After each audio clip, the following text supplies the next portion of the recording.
5 मित्र कॉलेज संपल्यानंतर खूप वर्षांनी एकत्र भेटतात आणि अचानक एका भयानक ठिकाणी ट्रीपला जायचा प्लॅन करतात. या ट्रीपमध्ये त्यांच्यासोबत असं काही घडतं जे त्यांनी कधी स्वप्नातही पाहिलेलं नसतं. चला तर मग सुरुवात करूया या भयानक आणि दिलचस्प कथेला. आज प्रसाद खूप खुश होता. कारणही तसंच होतं. आज खूप वर्षांनी कॉलेजची सर्व मित्रमैत्रिणी एकत्र भेटणार होते. कॉलेज झाल्यानंतर सर्वजण आपल्या कामात व्यस्त झालेले होते, त्यामुळे कोणालाही वेळ नव्हता. आज प्रसादने सर्वांना भेटायला बोलवलं. खूप वर्षाने भेटणार म्हणून सर्वजण तयार झाले. प्रसाद तयार होऊन आपल्या गाडीवरून तो कॉलेजच्या जवळ असलेल्या एका हॉटेलात पोहोचला. अजून कोणी आलेलं नव्हतं म्हणून त्याने अजयला फोन केला. अजयला फोन करून त्याने लवकर ये असं सांगितलं आणि प्रसादने फोन ठेवला आणि हॉटेलच्या बाहेर वाट पाहत उभा होता. तेवढ्यात अजय आला. प्रसाद अजयला बघून खूप खुश झाला. अजय व प्रसाद हे खूप खास मित्र होते, पण अजय हा कामासाठी दुसऱ्या शहरात असल्यामुळे त्यांची भेट आज झाली होती. दोघेही एकमेकांना भेटले, विचारपूस केली. तोपर्यंत एक एक करून सर्व आले. सर्वजण हॉटेलात बसले व गप्पा मारू लागले. कॉलेजच्या आठवणीत सर्वजण हरवून गेले होते. सोनाली म्हणते, अरे मी तर एक प्लॅन तयार केला आहे. म्हणजे आपण कुठेतरी फिरायला जाऊया का? अरे मस्त कल्पना आहे. एवढ्या वर्षाने भेटलो तर कुठेतरी जाऊया ना. अजय म्हणतो, हो यार जाऊया, मी पण तयार आहे. पण कुठेतरी चांगल्या ठिकाणी जाऊया हा. सोनाली म्हणते, इथे जवळच एक ठिकाण आहे, तिथे जाऊया का? प्रकाशवाडीच्या डोंगरात, म्हणजे तिथे निसर्गरम्य वातावरणात कॅम्पला जाऊया ना. 2-3 दिवस राहून परत येऊ. मेघा म्हणते, तिथे नको. मी ऐकलं आहे त्या डोंगरात खूप विचित्र घटना घडतात. त्यावर अजय म्हणतो, असे काही नसतं मेघा, या सर्व अफवा आहेत. सोनाली आपण जाऊया. मेघा म्हणते, मी नाही येणार मग. त्यावर प्रसाद म्हणतो, अगं चल ग, काय घाबरतेस? तू नाही आलीस तर कोणी नाही जाणार. मेघा म्हणते, तुम्ही ऐकणार नाही ना. ठीक आहे, येते मी. त्यावर प्रसाद म्हणतो, येत्या सोमवारी जाऊयात का? सर्वांना जमेल ना? सर्वजण हो बोलले व जेवून आपापल्या घरी गेले. सर्वांच्या घरी सामान भरण्याची तयारी सुरू झाली. अखेर सोमवारचा दिवस उगवला आणि सर्वजण निघायला तयार झाले. अजयची गाडी मोठी असल्याने त्याच्याच गाडीतून जाणार होते. सर्वजण एके ठिकाणी जमले व तेवढ्यात अजय गाडी घेऊन आला. सर्वजण गाडीत बसले. काही वेळाने त्यांचा प्रवास सुरू झाला. मज्जा करत प्रवास सुरू होता. पुढे प्रकाशवाडी आली. तिथून पुढे गेल्यावर ते डोंगर होते. पुढे जात असताना अचानक त्यांच्या गाडीसमोर एक भिकारी आला. तो त्यांना बोलू लागला, पुढे जाऊ नका, तो आहे तिथे. प्रसाद बोलला, हो जाऊ द्या आम्हाला. त्यावर भिकारी म्हणाला, तो सोडणार नाही तुम्हाला. त्यावर प्रथम म्हणतो, ए अजय, तू गाडी बाजूने घे आणि चल, या वेड्याच्या नादी लागू नकोस. मेघा तर घाबरली होती. मी बोलले होते ना नको जाऊया, चला परत. सोनाली म्हणते, अगं गप, तो वेडा होता. सर्वजण दुपारी तेथे पोहोचले आणि आपले सामान गाडीत ठेवून तंबू बांधण्यासाठी जागा शोधू लागले. सोनाली म्हणते, अरे सर्वजण इकडे या, काय नजारा आहे बघा. सर्वजण येतात. सर्व ते नजारा बघून आनंदी होतात. हिरवागार आणि मनमोहक दृश्य होते. बाजूलाच एक नदी होती. डिसेंबर महिना असल्याने दुपारचे ऊन कमी होते. गार वारा सुटला होता. सर्व मुलांनी तंबू बांधला. 2 तंबू बांधले, एक मुलींसाठी व दुसऱ्या मुलांसाठी. संध्याकाळ होत चालली होती. सर्वांनी लाकडे गोळा केली. जेवणाचे साहित्य काढले. सोनाली, मिताली व मेघा जेवण बनवू लागले. थोड्या वेळाने सर्वांनी जेवून घेतले व काही वेळाने कॅम्प फायर करून कोणी गाणी बोलत होतं तर कोणी नाचत होते. सर्वजण खूप आनंदी होते. काही वेळ टाईमपास करून सर्वजण झोपले, कारण सकाळी लवकर उठून त्यांना इथे फिरायचे होते. सर्वजण झोपले होते. तेवढ्यात सोनालीला कसला तरी आवाज आला. त्या आवाजाने ती उठली. कोणाच्या तरी रडण्याचा आवाज होता तो. तिने मेघा आणि मितालीला उठवलं. मेघा, कसला तरी आवाज येतोय, कोणीतरी रडतंय. त्यावर मेघा म्हणते, कोणी नाही ग, मला नाही आवाज येत, झोप तू. त्यावर मिताली म्हणते, ए सोनाली, तुला भास झाला असेल, झोप आता. सोनाली त्या विचारात झोपून जाते. सकाळी जेव्हा जाग आली तेव्हा बाजूला कोणीच नव्हतं. ती बाहेर आली तेव्हा तिला समजलं की सर्व मुली अंघोळीसाठी गेल्या आहेत. सोनालीही गेली. मुलांनी तोपर्यंत सर्व कामं उरकून घेतली होती. तोपर्यंत मेघा, मिताली व सोनाली पण आल्या. सर्व मिळून फिरायला गेले. फिरता फिरता प्रसादला एक भला मोठा वाडा दिसला. त्या वाड्याकडे पाहून प्रसाद बोलला, अरे इकडे बघा, काय वाडा आहे, आणि ते पण एवढ्या जंगलात. त्यावर सोनाली म्हणते, ए चला आतमध्ये बघूया कसा आहे. सर्वजण आत जाणार तोच एक भली मोठी झाडाची फांदी त्यांच्या समोर पडली. मेघा तर मोठ्याने ओरडली. सर्वजण घाबरले. मेघा म्हणते, अरे नको जाऊयात आतमध्ये, चला परत, मला खूप भीती वाटते. त्यावर सोनाली म्हणते, अगं काही नाही होणार, चल. सर्वजण परत त्या वाड्याच्या दिशेने पाऊल टाकत होते व त्या दरवाजाजवळ येऊन थांबले व तो दरवाजा उघडण्याचा प्रयत्न करू लागले, पण दरवाजा उघडत नव्हता. सोनालीला त्या दरवाजावर धागे दिसले. तिने ते हाताने तोडले. तेव्हा मेघा म्हणते, हे काय केलंस, तू का तोडलंस? अगं ते कोणीतरी बांधून ठेवलेले होते, आपण आतमध्ये नको जाऊया. सोनाली म्हणते, गप ग, असं काही नसतं, चल गप, तुम्ही उघडा दरवाजा. काही वेळ जोर लावून अखेर तो दरवाजा उघडला व सर्वजण आतमध्ये गेले. आतमध्ये कोमट वास येत होता. शी, हा कसला घाणेरडा वास आहे, मिताली म्हणते. त्यावर प्रथम म्हणतो, अगं वाडा बंद होता ना, म्हणून येत असेल. सर्वजण वाडा बघण्यात दंग होते. सोनाली इकडे एकटीच होती. ती एका खोलीच्या दिशेने जात होती की तिला कोणीतरी बोलवत आहे असा तिला भास झाला. सोनाली त्या खोलीत गेली तेव्हा सोनाली भानावर आली. अरे मी इथे कशी काय आली, असं बोलून सोनाली बाहेर पडणार तोच तिचं लक्ष सुंदर अशा छोट्याशा पेटीवर पडतं. किती सुंदर आहे ही पेटी, काय असेल ह्यात? सोनाली पेटी उघडत होती, पण पेटीवर पण धागे होते. सोनालीने ते पण तोडले व पेटी अचानक उघडू लागली, पण पेटी उघडत नव्हती. सोनालीने अजून जोर लावला. अचानक पेटी उघडली आणि सोनालीला मागून कोणीतरी गेल्याचा भास झाला आणि तिच्यासमोर अचानक एक काळी सावली आली. ती घाबरून ओरडणार तीच तिला चक्कर आली व ती बेशुद्ध झाली. इकडे सर्वजण फिरत होते. नंतर प्रसाद बोलला, अरे सोनाली कुठे आहे? त्यावर अजय म्हणतो, इथेच तर होती आता. सर्वजण तिला शोधत होते. तेवढ्यात मिताली व मेघा ओरडल्या. सर्वजण धावत त्या खोलीत गेले आणि तिथे जाऊन बघितलं तर सोनाली बेशुद्ध झाली होती. लगेच प्रसादने तिच्या तोंडावर पाणी मारले. हळूहळू करून तिने डोळे उघडले. तिला प्रसाद विचारतो, तू ठीक आहेस का? सोनाली म्हणते, हो मी ठीक आहे, मला बरं वाटत नाही आहे, आपण घरी जाऊया. मेघा म्हणते, चला आपण घरी जाऊ. तसे सर्वजण घरी जायला निघाले. सर्वजण घरी जाण्याची तयारी करू लागले व गाडीत बसून निघून गेले. परत तोच भिकारी भेटला. बोललो होतो नका जाऊ, आता भोगा. सोनाली म्हणते, अरे हा वेडा आहे, याकडे लक्ष देऊ नका. आणि सोनालीने एक नजर त्या वेड्यावर टाकली. तसा तो वेडा तिला बघून शांत झाला. अजयने परत गाडी चालू केली व घरी जाण्यासाठी निघाले. सर्व घरी पोहोचले. अजयने सोनालीला घरी सोडले व तो निघून गेला. सोनालीच्या आईने तिला खूप विचारले की कशी झाली पिकनिक, पण सोनाली काहीच बोलली नाही. तिच्या आईला वाटलं की थकली असेल. सोनाली तिच्या खोलीत जाऊन झोपली. सकाळ झाली पण सोनाली अजून उठली नव्हती. आईला चिंता वाटू लागली, कारण रोज सकाळी लवकर उठणारी मुलगी आज झोपून कशी राहिली. नंतर बाबा बोलले की थकव्यामुळे असेल. काही दिवसांनी आई वडिलांना तिचं सर्व वागणं विचित्र वाटत होतं. कधी पण उठणं, कसं पण जेवणं, सर्व विचित्र होतं. अजय आपली गाडी साफ करत होता तेव्हा त्याला एक पर्स भेटली. लेडीज पर्स असल्याने त्याला वाटलं मेघा, मिताली नाहीतर सोनालीची असेल. त्याने मेघा व मितालीला विचारलं पण त्या दोघी नाही बोलल्या.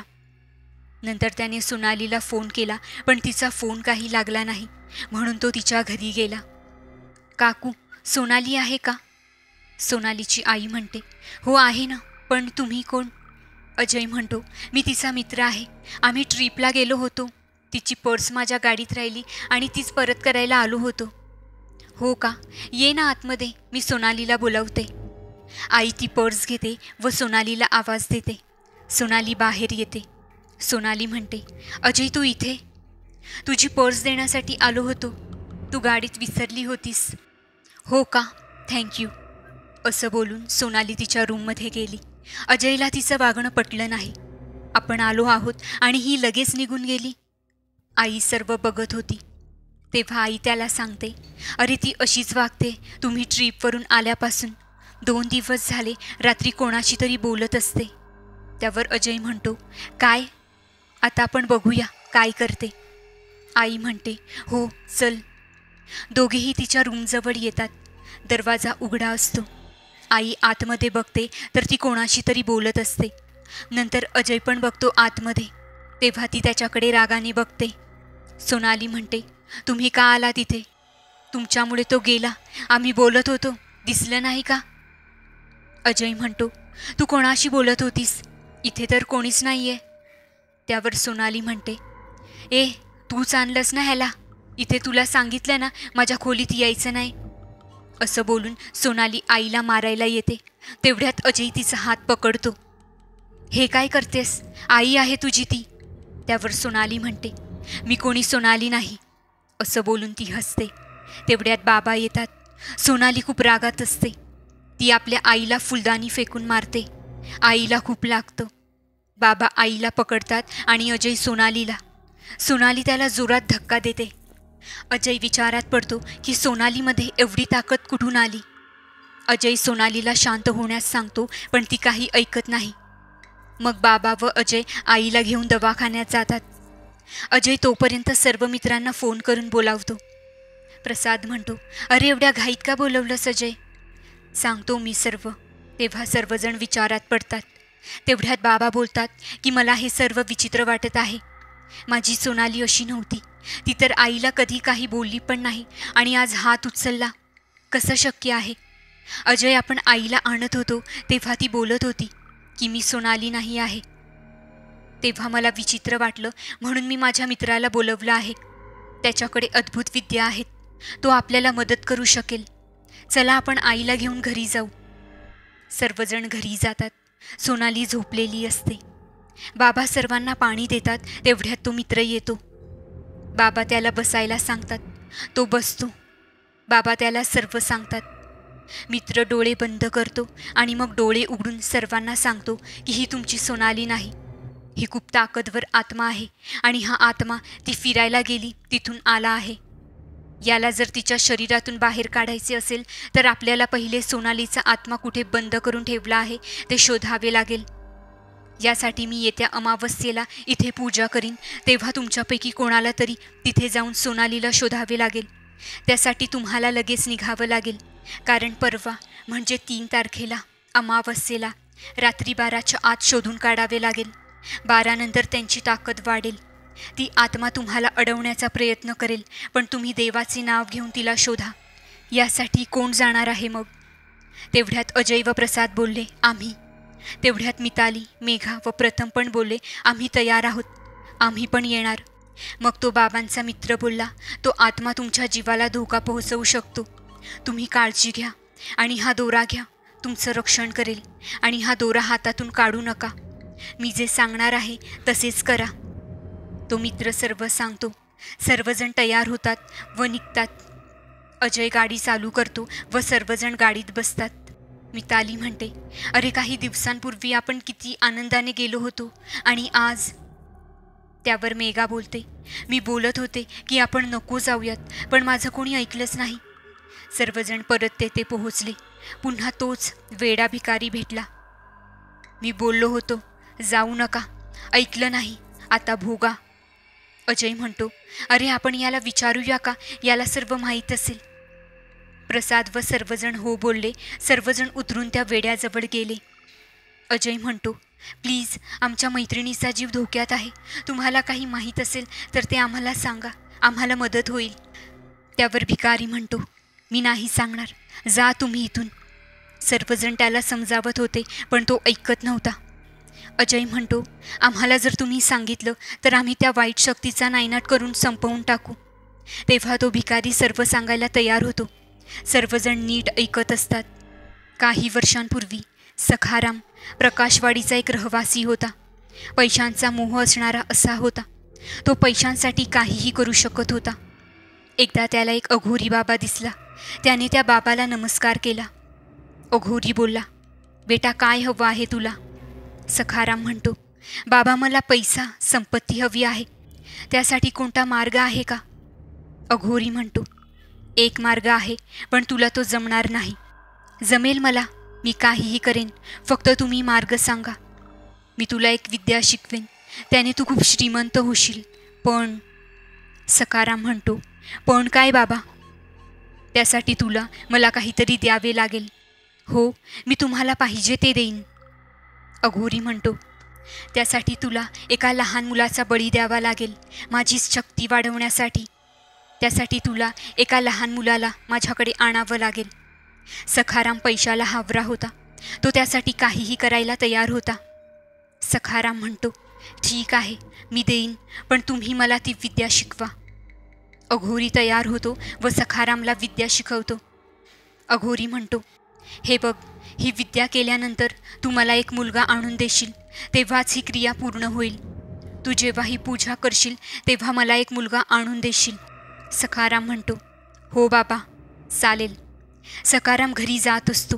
तेवढ्यात त्याला एक लहान मुलगा दिसतो. तो त्याला पकडून त्या बाबाला देतो. तो मुलगा खूप रडत असतो. बाबा त्याला बेशुद्ध करतात. सखाराम, तू आज विद्या कर. विद्या पूर्ण झाली की मी येईन व बळी देईन.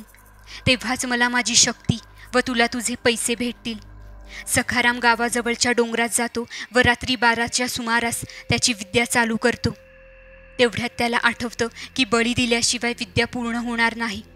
म्हणून तो अघोरी बाबांची वाट पाहत असतो. तेवढ्यात त्याला ते येताना दिसतात व तो विद्या सुरू करतो. काही वेळाने विद्या पूर्ण होते व अघोरी त्या मुलाचा बळी देतो. अघोरी म्हणतो, सखाराम, आता तू जा, सकाळी तुला पैसे भेटतील. सकाळी सखाराम उठतो. अंघोळ करून तो कपाट उघडतो तर त्याला त्यात बॅग दिसते. तो ती उघडतो तर त्यात त्याला पैसे भेटतात. तो खूप खुश होतो. तो त्या पैशात त्या जंगलात घर बांधायचं ठरवतो, जेणेकरून रात्री विद्या करताना कोण पाहणार नाही. म्हणून तो त्या पैशात एक आलिशान वाडा बांधतो. काही वर्षात वाडा तयार होतो. त्याच्या घरी कोण नसल्याने त्याला भीती नव्हती. गावकरी विचारात पडतात की कालपर्यंत पैसे उधार मागणारा आज वाडा बांधतोय. लॉटरी लागली वाटतं ह्याला. सखारामने वाडा बांधेपर्यंत विद्या केली नव्हती व तसे त्याने अघोरीला सांगितले होते. वाडा बांधल्याने त्याच्याकडे पैसे कमी होते, म्हणून पुन्हा विद्या करू असे त्याने ठरवले व तो बळीसाठी मुलगा शोधू लागला आणि पूजा पूर्ण केली. दुसऱ्या दिवशी त्याला पुन्हा पैसे भेटले. हळूहळू त्याची हाव वाढली व लालची बनून त्याने गावातील अनेक मुलांना पकडून त्यांना वाड्यात तयार केलेल्या अडगळीच्या खोलीतील जेलमध्ये ठेवत होता आणि रोज एकाचा बळी घेत असे. गावातील लोक खूप चिंतेत होती. गावातील मुलं गायब कशी होतात? सर्वजण सरपंचकडे गेले व हा विषय मांडला. काही जणांना सखारामवर संशय होता. हा एका रात्रीत श्रीमंत कसा झाला? याचा काही हात तर नाही ना? म्हणून एके दिवशी सखारामवर नजर ठेवण्यात आली व सखारामला असं करताना पकडलं. सर्व गावकरी त्याच्या घरी जाऊन त्याला मारझोड करायला सुरुवात केली व त्याच्याजवळ असलेल्या काही मुलांची सुटका केली व त्याला शिक्षा म्हणून त्याला त्या घरासोबत पेटवून दिलं. त्यात तो आणि अघोरी दोघेही मृत्यू पावतात. काही वर्ष सर्व गाव आनंदित राहिलं. पण काही वर्षांनंतर त्या गावातील एक माणूस गायब झाला. त्याची पोलीस कंप्लेंट पण झाली, पण काही सुगावा लागला नाही. हळूहळू एकामागे एक लोक गायब होत होती. गावात भीतीचे वातावरण होते. एके दिवशी एक माणूस त्या जंगलातून येताना काही लोकांना दिसला.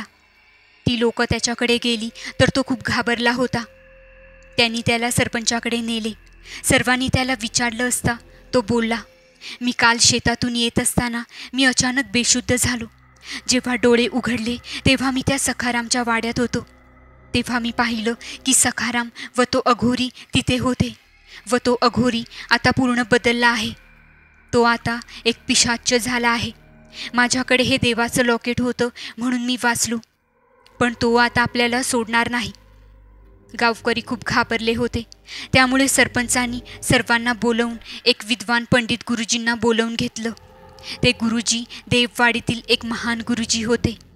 गुरुजी व गावकरी त्या सखारामच्या घराजवळ गेले व त्यांना खूप प्रयत्नांनंतर त्या दोघांना ताब्यात घेऊन सखारामला एका पेटीत बंदिस्त करून ती त्या घरात ठेवली व त्या पिशाच्याला त्या डबीत बंदिस्त करून ठेवले होते. सर्व गावकरी गाव सोडून गेले, पण तो भिकारी तो तिथेच राहिला व येणाऱ्या लोकांना सावध करत होता. भिकारीने सर्व कथा सांगितली व तो म्हणाला, तुम्ही त्या दिवशी ती पेटी उघडून खूप चूक केली. आता तो पिशाच सखारामला मुक्त करेल. तुम्ही देववाडीत जा आणि गुरुजींना घेऊन या, तेच तुमची मदत करतील. अजय सर्वांना बोलतो, आपण तसंच करायला हवं व तो त्याला त्या गुरुजींचा पत्ता मागतो. भिकारी म्हणतो, देववाडी इथून थोडी लांब आहे, तुम्हाला मी पत्ता सांगतो, तिथे जाऊन स्वामी रवी महाराज यांना भेटा. तेवढ्यात अजयचा फोन वाजला. सोनालीचे बाबा म्हणतात, हॅलो अजय, माझ्या मित्राशी बोल, त्याचं काम आहे. अजय, तू आता देववाडीत जा आणि तिथून रवी महाराजांना भेट, कारण तेच तुझी मदत करतील. मी मघाची सांगायचं विसरून गेलो. आणि हो, काही जण तिथे थांबून सोनालीचा आत्मा शोधा, कारण तिला शोधणं महत्त्वाचं आहे. आणि मी दिलेला धागा काढू नका. आणि एक महत्त्वाचं म्हणजे, मी जो तुझ्या गाडीत एक मणी ठेवला आहे, तो मणी ज्याच्या हातात किंवा ज्याच्या जवळ असेल तोच सोनालीचा आत्मा बघू शकतो. म्हणून जो शोधायला थांबेल त्याच्याकडे दे तो मणी. अचानक फोन कट झाला. अजयने पुन्हा प्रयत्न केला, पण फोन लागला नाही. म्हणून अजय लगेच गाडीत जाऊन मणी शोधून आणतो व सर्व काही सांगू लागतो. प्रसाद म्हणतो, अजय आणि मेघा तुम्ही जावा, आम्ही इथे थांबतो. अजय म्हणतो, ठीक आहे, पण काळजी घ्या तुम्ही. अजय व मेघा निघाले व अजयने मणी प्रसादकडे दिला. प्रसाद म्हणतो, आपल्याला जावं लागेल, चला लवकर आणि शोधू सोनालीला. हळूहळू रात्र झाली. सर्वजण घाबरले होते. काही वेळात त्या घराजवळ पोहोचले. प्रसाद बोलला, आतमध्ये जाऊन शोधू. प्रसाद, प्रथम, मिताली सर्वजण सोनालीच्या आत्म्याला शोधत होते. मणी एक असल्याने सर्वजण एकत्र होते. मितालीला सोनालीचा आवाज आला. प्रथम, मला सोनालीचा आवाज आला त्या खोलीतून. सर्वजण त्या खोलीत गेले व त्या खोलीत जाऊन शोधू लागले, पण तिथे काहीच नव्हतं. प्रसादलाही तिथे सोनाली दिसली नाही. रात्रभर शोधून पण सोनालीचा काहीच पत्ता नव्हता. सकाळ झाली तरी सोनाली भेटली नाही. आज शेवटचा दिवस होता. आज रात्री 12च्या आत सोनालीचा आत्मा शोधायचा होता. इकडे अजय व मेघा देववाडीत पोहोचतात व तिथे जाऊन रवी महाराजांची विचारपूस करतात, पण ते त्यांच्या आश्रमात नव्हते. ते दुपारी येणार होते, म्हणून अजय व मेघाने तिथेच वाट बघत राहू असं ठरवलं. सेवकांनी त्यांना जेवण दिलं. ते उपाशी असल्याने त्यांनी पटकन जेवण केलं.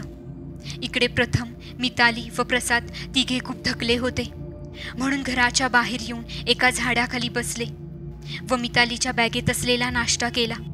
प्रथम म्हणतो, प्रसाद, अरे ही सोनाली कुठे आहे? तिचा आत्मा अजून भेटला नाही.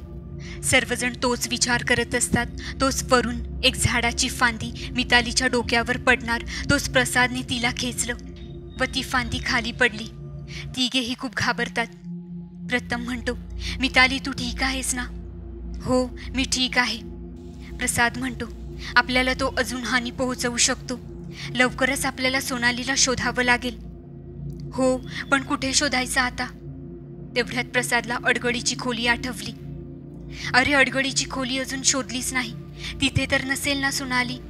चला आपण जाऊ लवकर. सर्व खोलीत गेले. खोलीत थोडा अंधार होता, पण जेलसारखे दरवाजे असणाऱ्या खोल्या होत्या. एका खोलीत एक मोठा पेटारा होता.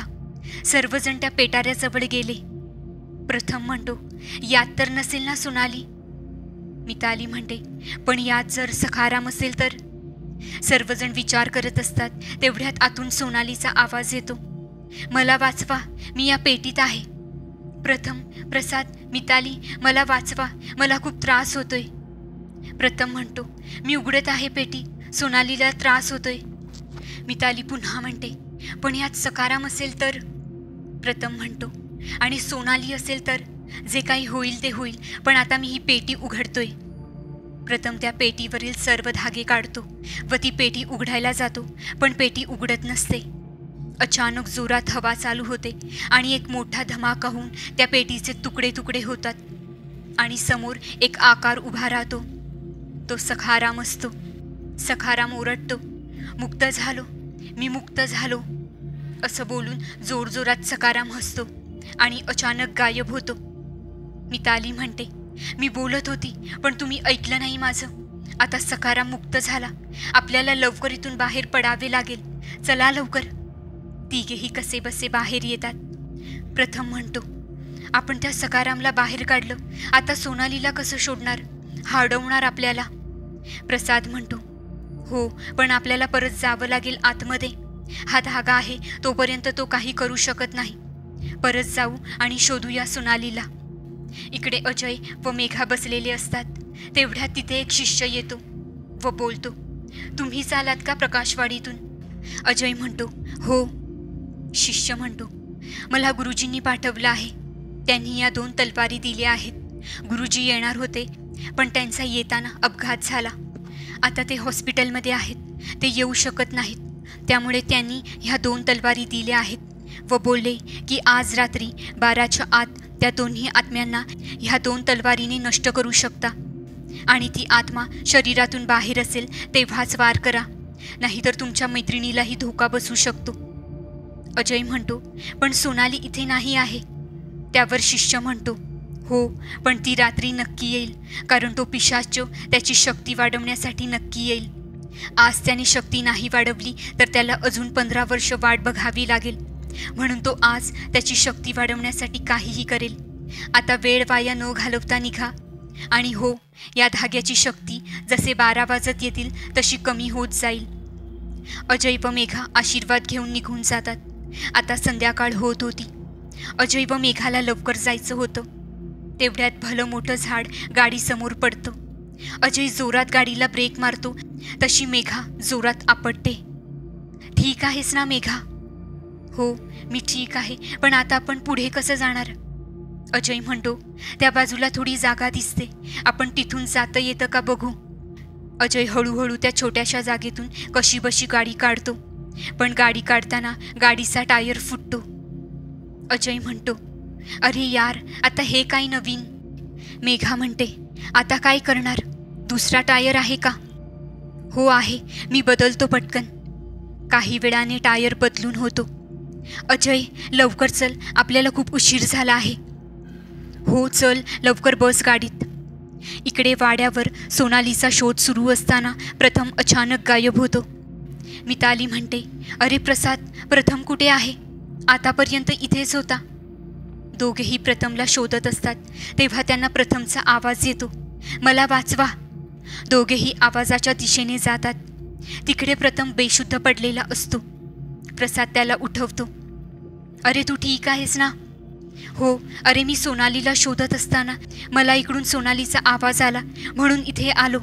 तर इथे कोणीच नव्हतं, म्हणून मी परत मागे फिरलो तर एक माणूस माझ्या समोर आला व त्याचे ते रूप बघून मी बेशुद्ध पडलो. जळालेला चेहरा, कपडे फाटलेल्या अवस्थेत होते. आपल्याला सोनालीला शोधून लवकर निघावं लागेल. प्रसाद म्हणतो, हो चला लवकर. तिघेही परत शोधायला लागतात. मिताली म्हणते, अरे वरती पाहूयात का? तिघेही वरच्या रूममध्ये शोधत असतात. मितालीला एक उघडी खिडकी दिसते. ती त्या खिडकीजवळ जाते व बाहेर अजय व मेघा आलेत का ते पाहत असते. तेवढ्यात तिला सखारामचा जळालेला चेहरा दिसतो.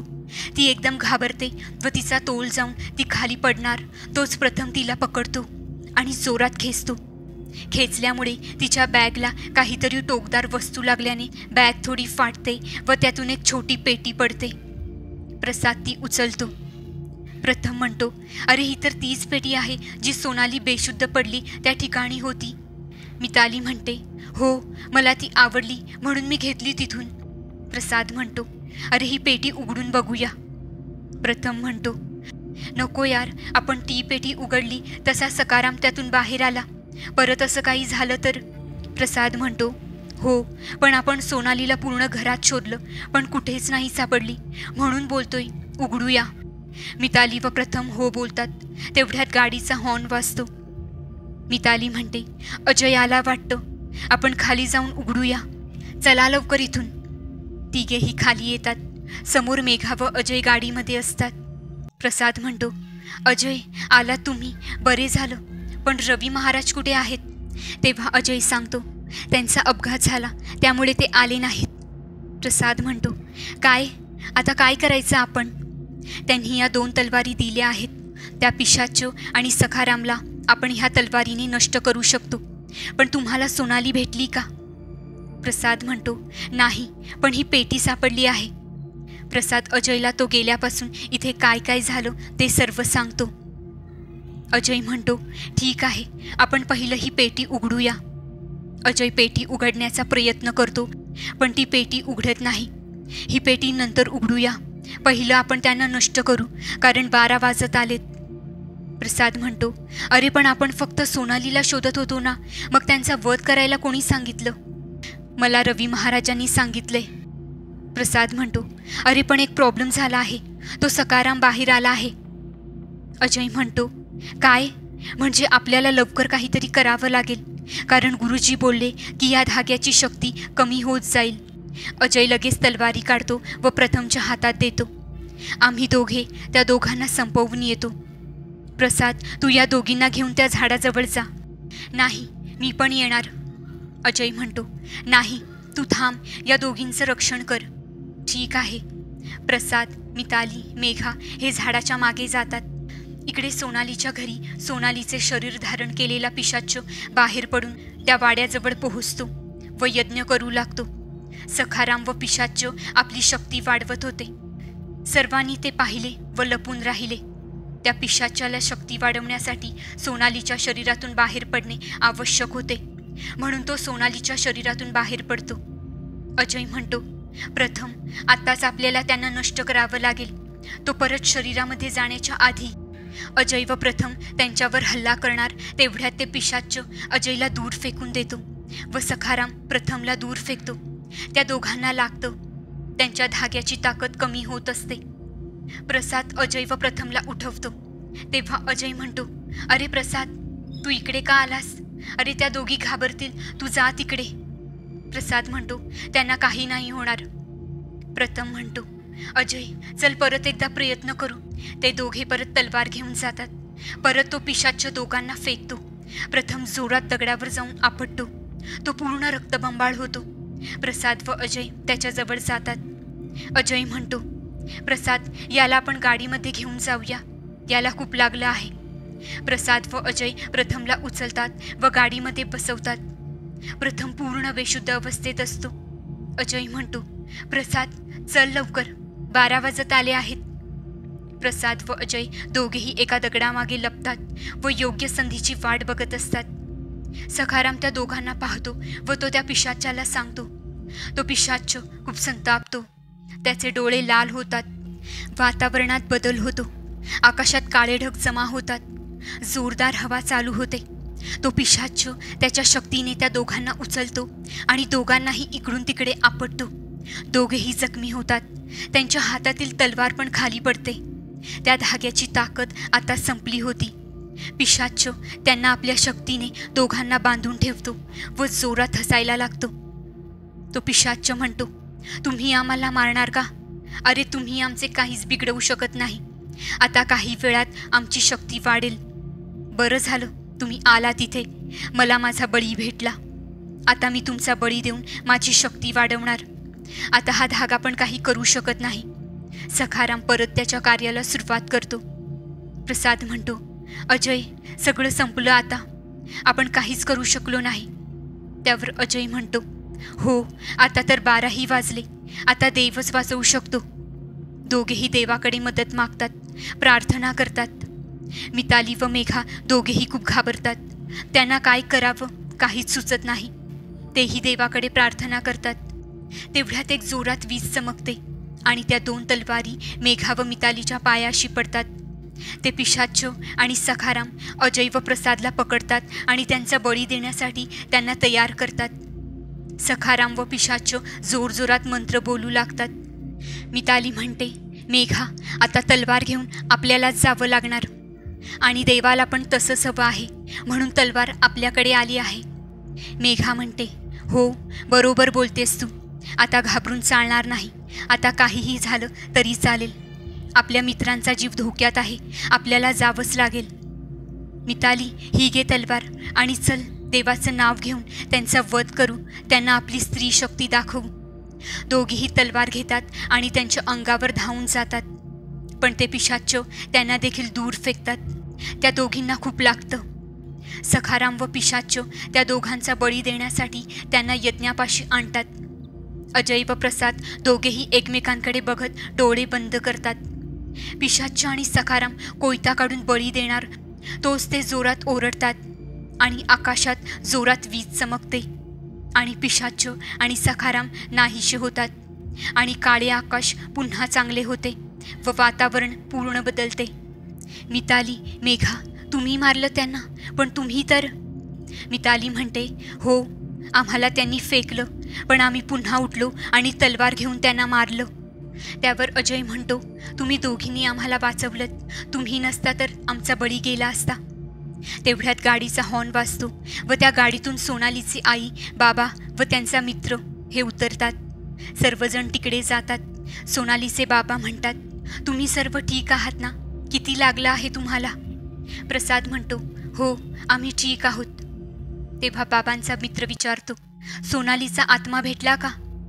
अजय म्हणतो, नाही, पण ही पेटी भेटली आहे. आम्ही ती उघडायचा खूप प्रयत्न केला, पण ती उघडत नाही आहे. त्यावर बाबांचा मित्र म्हणतो, दाखव ती पेटी. अजय पेटी देतो. बाबांचा मित्र काहीतरी मंत्र बोलून ती पेटी उघडतो. त्यातून प्रकाश बाहेर येतो.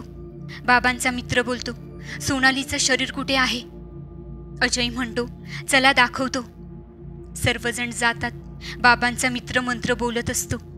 प्रसाद म्हणतो, अजय हे घे मणी आणि बघ सोनाली कुठे दिसते. प्रसाद मणी अजयकडे देतो. काही वेळाने सोनालीचा आत्मा तिच्या शरीरात जातो. बाबांचा मित्र म्हणतो, सोनालीला थोड्या वेळाने शुद्ध येईल. तुम्ही सर्वांनी चांगली कामगिरी केली त्यांना मारून. त्यावर अजय म्हणतो, प्रसाद, अरे प्रथम तर गाडीत आहे, चल लवकर. सर्वजण गाडीकडे जातात. प्रथम बेशुद्ध असतो. सोनालीचे बाबा म्हणतात, याला लवकर हॉस्पिटलमध्ये घेऊन चला. सर्वजण हॉस्पिटलमध्ये जातात. काही वेळाने प्रथम व सोनाली शुद्धीवर येतात. सोनालीची आई सोनालीला मिठी मारते. बाळा, तू ठीक आहेस ना? सोनाली म्हणते, हो आई, या सर्वांमुळे मी ठीक आहे. सोनालीचे आई बाबा सर्वजणांना हात जोडून धन्यवाद बोलतात. तुम्ही आमच्या मुलीचे प्राण वाचवले, तेही तुमचा जीव धोक्यात घालून. प्रसाद म्हणतो, अहो ती आमची मैत्रीण आहे, आमचं कर्तव्य आहे. सर्वजण आनंदात असतात. तेव्हा अजय म्हणतो, मिताली आणि मेघा, मला अभिमान वाटतो तुमचा, कारण जे आम्ही मुले करू शकलो नाही ते तुम्ही दोघींनी केले. त्या राक्षसांचा वध करून तुम्ही आज स्त्री शक्ती काय असते आणि एक स्त्री काय करू शकते हे दाखवून दिलं. कितीही मोठं संकट असू दे, स्त्रीने जर ठरवलं तर ती काहीही करू शकते. आजच्या काळात एका स्त्रीला आपली शक्ती जागृत करायलाच हवी, कारण आजही ह्या समाजात अनेक राक्षस माणसांच्या वेशात फिरत आहेत. त्यांना धडा शिकवण्यासाठी स्त्रीला तिची शक्ती जागृत करायलाच हवी. तर मित्रांनो, ही थरारक भयकथा तुम्हाला कशी वाटली आम्हाला कमेंट्समध्ये जरूर कळवा आणि आमच्या चॅनेलला सबस्क्राईब करायला विसरू नका. भेटूया